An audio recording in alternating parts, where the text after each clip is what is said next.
berbincang begitu ya, berkaitan dengan kondisi supply dan demand untuk pasokan gas di dalam negeri. Dan ini ada kaitannya juga tentunya dengan domestic market obligation atau DMO begitu. Mungkin Anda sendiri juga bisa menanggapi berkaitan dengan hal ini seperti apa begitu Bapak? Ya, dalam domestic market obligation ini memang suatu hal yang sangat baik ya, terutama buat kita di Indonesia ini, bagaimana energi itu bisa disalurkan ke dalam negeri. Nah, walaupun kita lihat kenyataannya, terutama di gas LNG ini kebanyakan memang masih diekspor, ya, belum mendominasi DMO.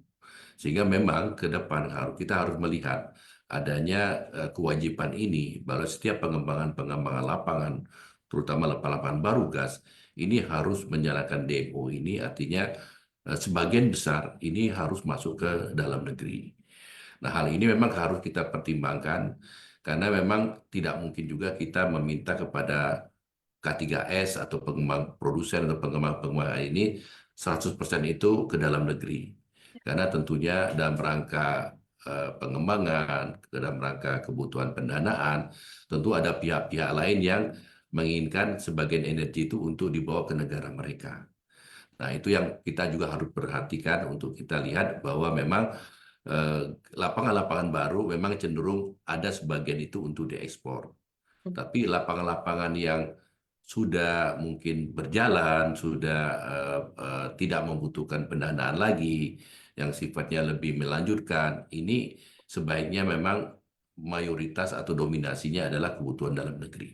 Oke, baik. Nah, berbicara berkaitan dengan tadi ya pengembangan, kita ketahui juga ada isu-isu lain yang terus dihadapi oleh untuk produsen gas begitu ya di tanah air. Dan tadi juga Anda menyampaikan begitu bahwa natural declining terjadi, kemudian berpengaruh juga tentunya kepada biaya untuk produksi. Dan di satu sisi juga kita ketahui bahwa berkaitan dengan pengembangan infrastruktur ini juga ada kaitannya begitu ya dengan buyer begitu ya, karena berbeda dengan minyak begitu ya, kalau gas sendiri kan penyimpanannya harus ada buyer terlebih dahulu untuk melakukan pengembangan begitu ya Pak Aris. Nah, tanggapan Anda berkaitan dengan hal ini dan mungkin saran dan juga mungkin apa yang tercetuskan begitu ya oleh IGS sendiri ya untuk melihat situasi ini dan mungkin untuk mempermudah begitu untuk menyederhanakan situasi yang saat ini dirasakan cukup sulit oleh pengembang begitu Pak. Ya, eh, tadi disampaikan oleh Mbak Iva sendiri bahwa infrastruktur itu merupakan hal yang penting karena sifat gas ini kan tidak bisa disimpan.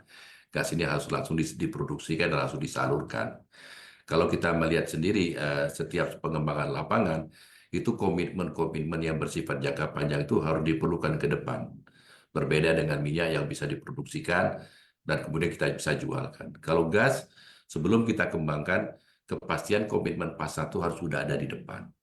Nah, dengan adanya komitmen pasar ini tentu harus dilanjutkan dengan pengembangan infrastruktur. Karena contohnya kita ketahui pengembangan lapangan gas tentunya dalam bentuk LNG itu mulai rantai bisnisnya cukup panjang tadi saya sampaikan. Dan komitmen-komitmen ini harus semua ada di depan. Mulai dari liquefaction plant-nya, kemudian dari tankernya sendiri, regasive plant-nya, maupun nanti pipa yang menuju distribusi kepada konsumen. Nah, ini menuntut kita harus betul-betul memperhatikan infrastruktur sebagai bagian untuk konektivitas pasar kita ke depan gitu. Apalagi cenderung tadi yang kita sampaikan bahwa eh, temuan-temuan lapangan kita ini berada di wilayah-wilayah yang jauh dari demand, jauh dari tempat permintaan pasarnya. Ya, ya, baik. Baik, tadi artinya memang infrastruktur sangat penting ya Pak ya untuk terus dikembangkan dan investasi ke infrastruktur juga perlu semakin digencarkan lagi begitu. Tapi ketika kita melihat artinya benar begitu ya bahwa cadangan gas lebih banyak di offshore, ini akhirnya membuat pengembangan gas di dalam negeri terhambat dan perlu waktu serta biaya yang lebih lama dan juga lebih besar lagi begitu Pak Aris. Benar sekali. Dan bagaimana kita juga mendorong pengembangan-pengembangan ini bisa lebih cepat. Mhm. Tadi kan saya sampaikan contoh pengembangan lapangan Masela itu memakan waktu yang cukup panjang. Bagaimana apabila kita mau melakukan temuan gas, akselerasi untuk mencapai tahap produksinya ini kita bisa yakinkan dalam 10 tahun misalkan. Itu udah Oke. cukup lama. Nah, jangan sampai lebih lama lagi karena kita sudah mulai membutuhkan gas ini untuk dalam negeri itu. Oke, oke. Mungkin boleh diupdate juga Pak sejauh ini pengembangan investasi-investasi baru seperti apa begitu yang tengah dikembangkan di dalam negeri? Ya, memang saat ini yang tahapan di pipeline itu ada beberapa proyek ya, seperti di Kalimantan ini ada proyek Geng Nord yang K3S-nya adalah Eni, Italian Oil and Gas Company. Kemudian tadi ada Masela yang sedang dikembangkan juga di area timur, di area Maluku.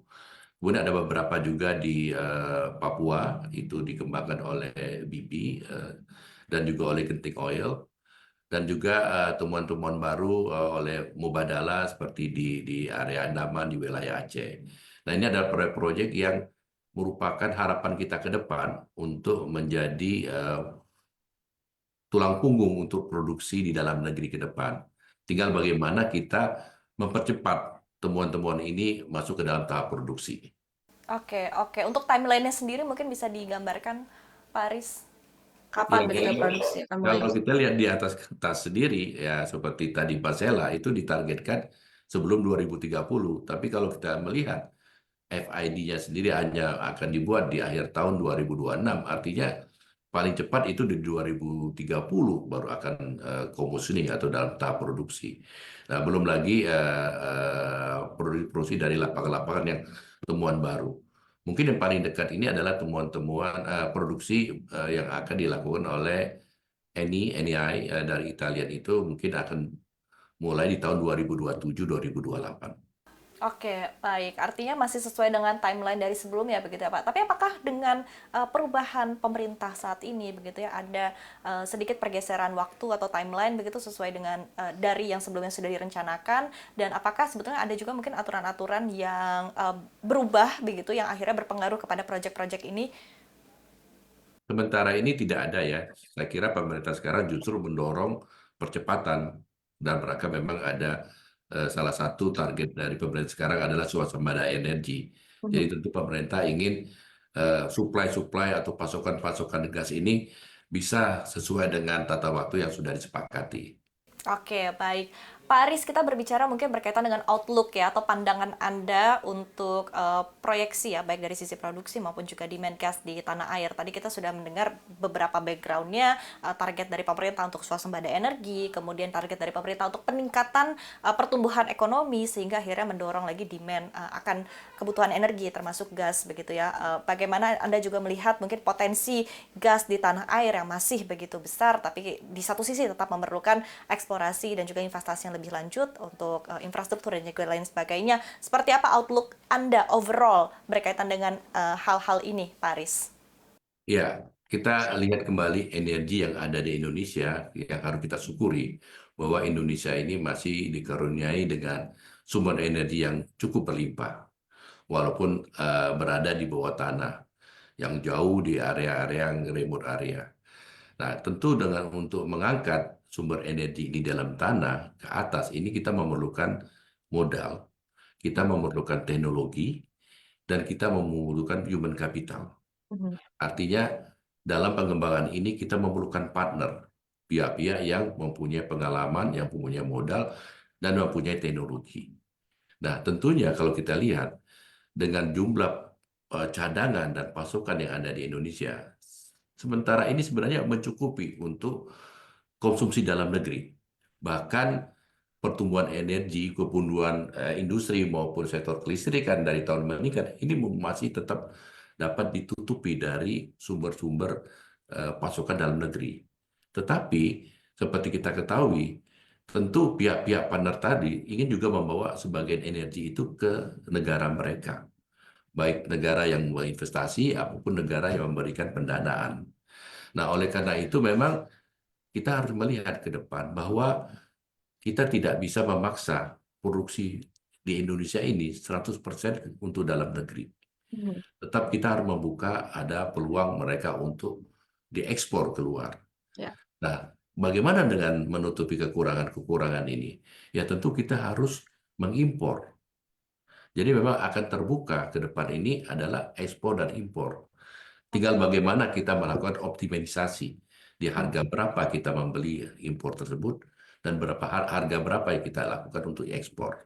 Oke, Oke. oke, Ya. oke, baik. Ini menarik sekali begitu tadi pandangan dari Anda untuk ke depannya ya, untuk menutupi kebutuhan gas di dalam negeri dan juga tadi ya, sekali lagi Anda menekankan bahwa partnership ini sangat penting untuk tadi menjawab tantangan yang kita hadapi dari sisi pemenuhan modal, teknologi dan juga human capital begitu. Nah, kemudian kita lihat terakhir Paris ya, kita melihat juga karakteristik Indonesia yang merupakan negara kepulauan, ditambah lagi tadi Anda juga sempat menyampaikan ada mismatch ya antara daerah sumber pasokan dan juga daerah demand berkumpul begitu ya, sehingga tentu diperlukan konsep atau skema yang bisa menjadi win-win solution ke depannya untuk mengatasi permasalahan ini. Dan ada problematika lain juga yang harus dijawab secara bersama, yaitu adalah pemenuhan atau jaminan bahwa harga ini tetap affordable.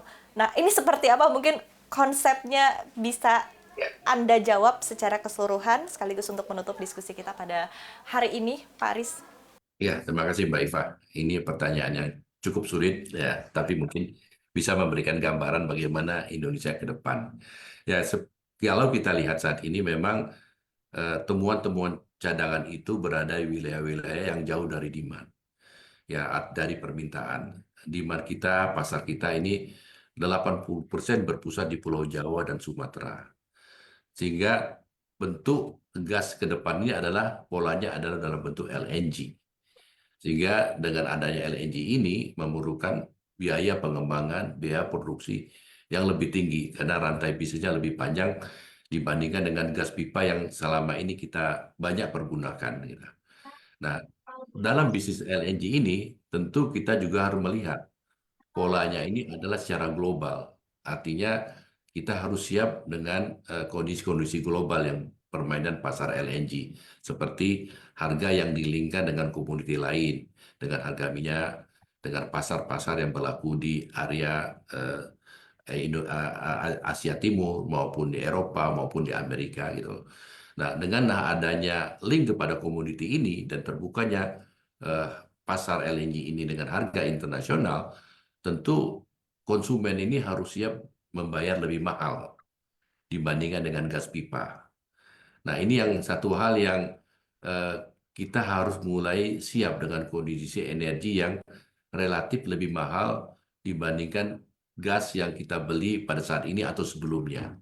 Ini suatu hal yang kita lihat ke depan menjadi suatu hal yang affordability-nya yang menjadi isu yang harus bagaimana kita jawab.